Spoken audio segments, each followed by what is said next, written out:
Long exposure is an excellent way to capture motion in your image, add an element of intrigue to your image, as well as add some more light to your image in dark shooting situations. But it can sometimes be a bit of a challenge to get good results when taking long exposures. So in this video, we're going to talk about some tips and tricks that you can use the next time you're shooting a long exposure to make sure you get really good results.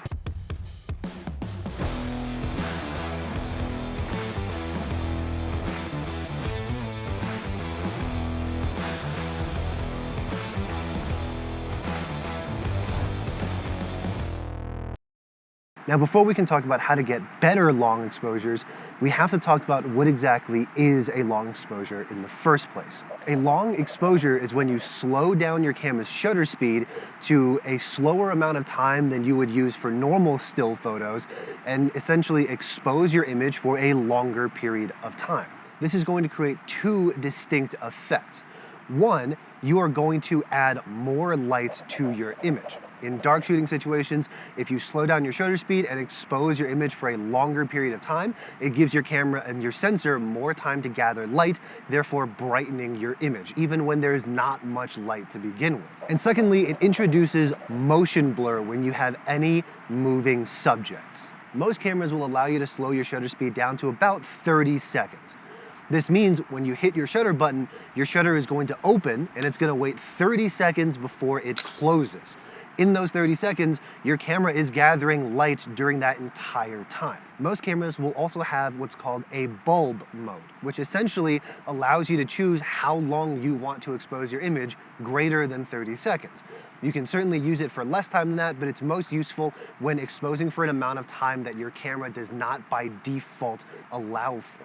Generally speaking, anytime you get to a shutter speed of about 1 second long or slower, you're getting into the territory of long exposure. Anything between a 1 second exposure to a 1/80th to a 1/100th of a second exposure is more in the category of slow shutter speed rather than long exposure. Now that we've talked about some of the basics of what is a long exposure, let's talk about some of the things that you can do to improve your long exposure photography. For any long exposure, the first thing you're going to want to do is get an ND filter or a neutral density filter. These are essentially sunglasses for your lens that help to reduce the amount of light that is going to hit your camera's sensor. Now, you might be asking yourself, why would you want to restrict the amount of light coming into your camera?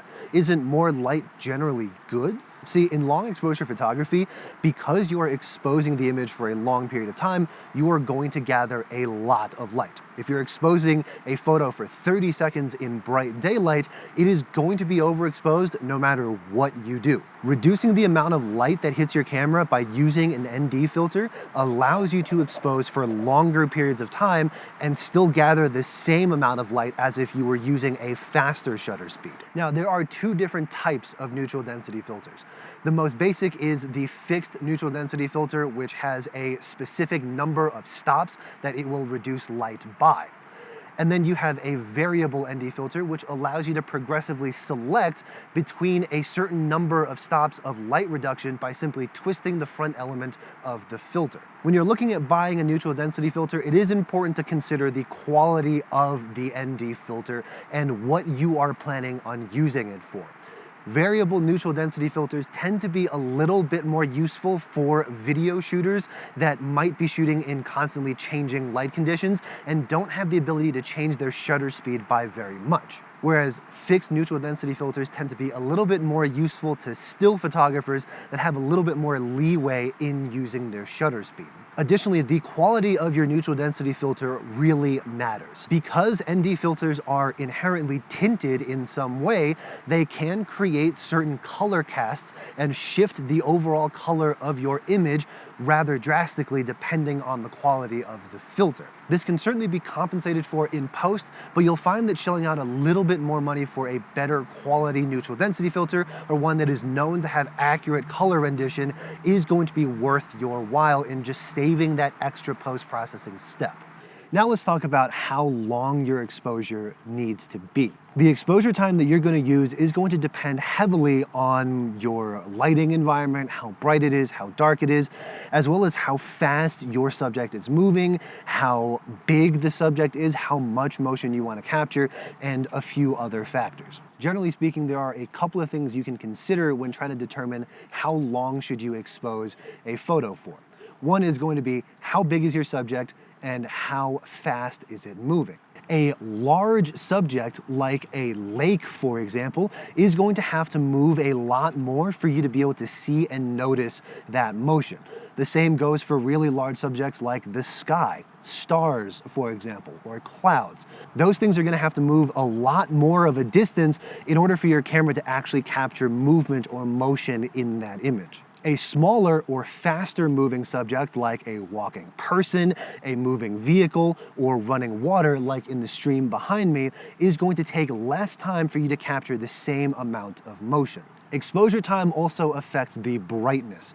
If you are exposing for something that is really slow moving or really large, like a lake or the night sky, you're going to need to expose for a really long amount of time. And by doing so, you're gonna add a lot more light and brightness to your image, so you'll have to compensate by either closing down your aperture or using a more extreme neutral density filter in the 8 to 10 stop range potentially. Now let's talk about setting up your shot and some tips for better compositions in your long exposures. Generally speaking, at shutter speeds of 1/80th of a second or faster, you're gonna begin to introduce a significant amount of shake in your image just by holding the camera with your hand. No matter how stable your hands are, even if you are a brain surgeon, you cannot hold a camera perfectly still for 10, 15, 30 seconds. This means if you're planning on shooting long exposure, you must have a good stable tripod or something to set your camera on to make sure that it doesn't move for the length of that exposure time. Now, once you have your camera and tripod set up and you know that it's going to be stable, the next thing to think about is your composition. If you have a moving subject in your image, your viewer's eye is going to immediately be drawn to that moving thing. That means no matter what you are shooting a picture of, if there is motion in your image, the motion is likely going to be one of the subjects of your image. It's probably going to be the first thing that your viewer looks at. So you need to compose with that in mind. Anything that's in motion is also going to have directionality. It's going to have a starting point and an ending point that you are going to capture in that image, which means when your viewer looks at that, they're going to see which direction that thing is moving in. This means oftentimes in long exposure photography, there is some sort of leading line that is created by the thing that is moving. This means when you are composing a long exposure, you have to think about your moving object in those ways, in that it is going to inevitably be the subject of your image and you need to compose it as such, and that it's also going to create some kind of motion or directionality or potentially a leading line that you can use to your advantage to guide a viewer's eye towards something. Take this photo of some running water, for example.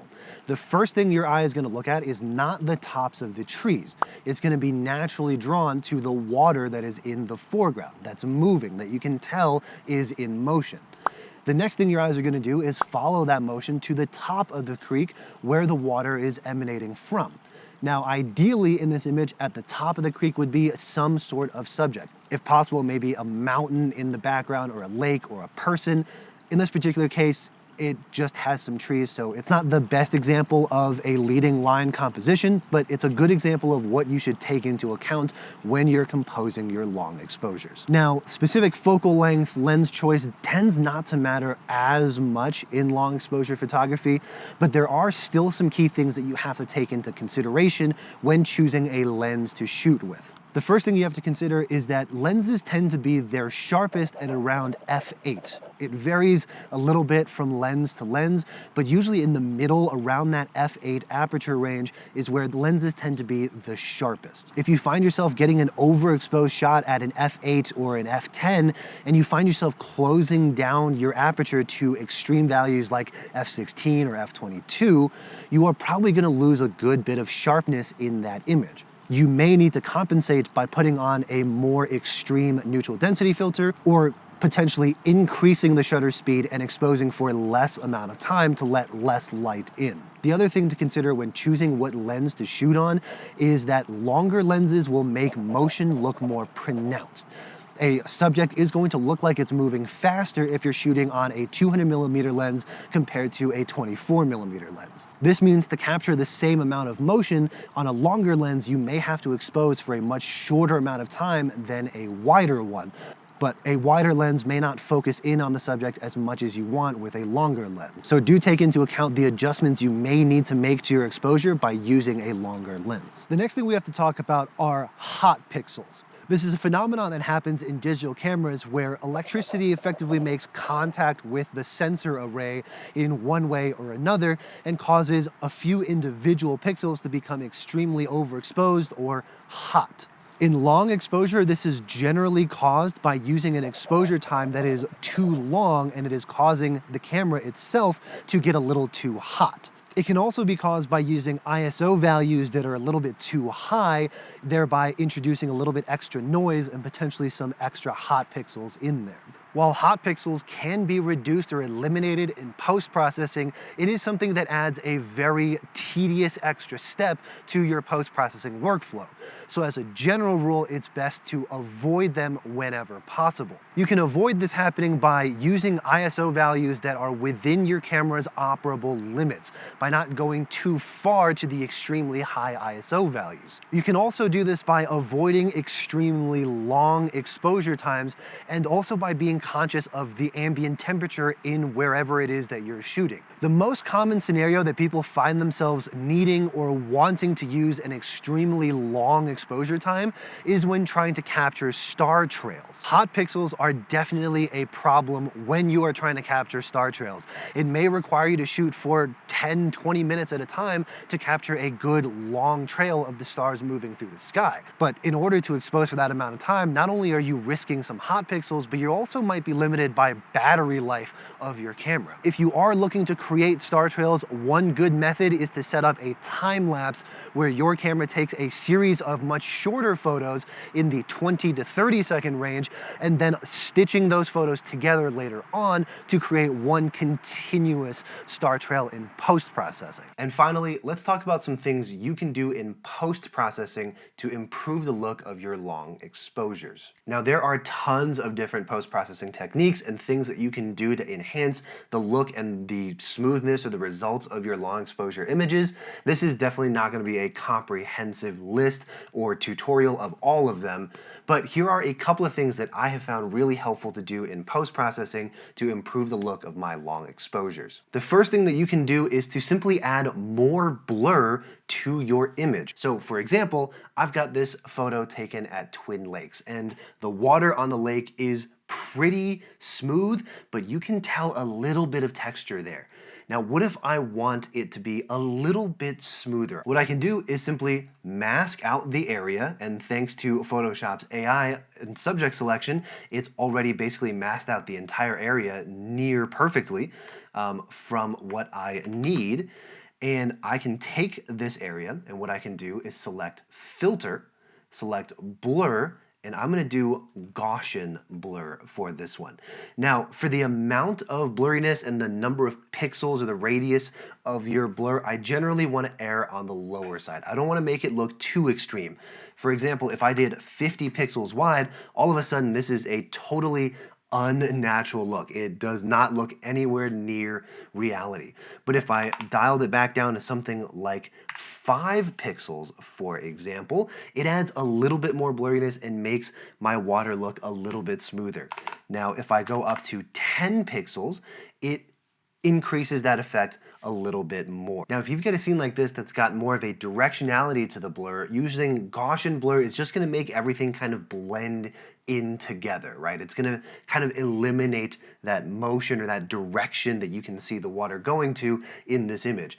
So for this one, what you can do is instead of using something like a Gaussian blur, you can use motion blur. And what we're gonna do is the same process. We're gonna use Photoshop's AI subject and foreground detection tool and have it do all of the heavy lifting here, because this scene would be an absolute nightmare to mask out by hand. And then we're gonna go up to Filter again, we're gonna go to Blur, and then go to Motion Blur this time. right? And what I like to do with this particular effect is go ahead and immediately up the distance of the blur to as maximum as it'll go. So in this case, 2000 pixels. And this lets me see which direction I'm actually changing or adding the blur to, right? So you can see if I do something ridiculous like this, it changes the direction of the blur to one that does not feel natural for this image. But if I fine tune it a little bit and kind of mess around, I think -6, maybe -5 is a good angle for the blur on this image. Even at this kind of extreme amount of blur, it still looks the same direction as it was going originally. Once we figured out which direction we want the blur to go in, we're gonna dial that distance back to something that is a bit more reasonable, right?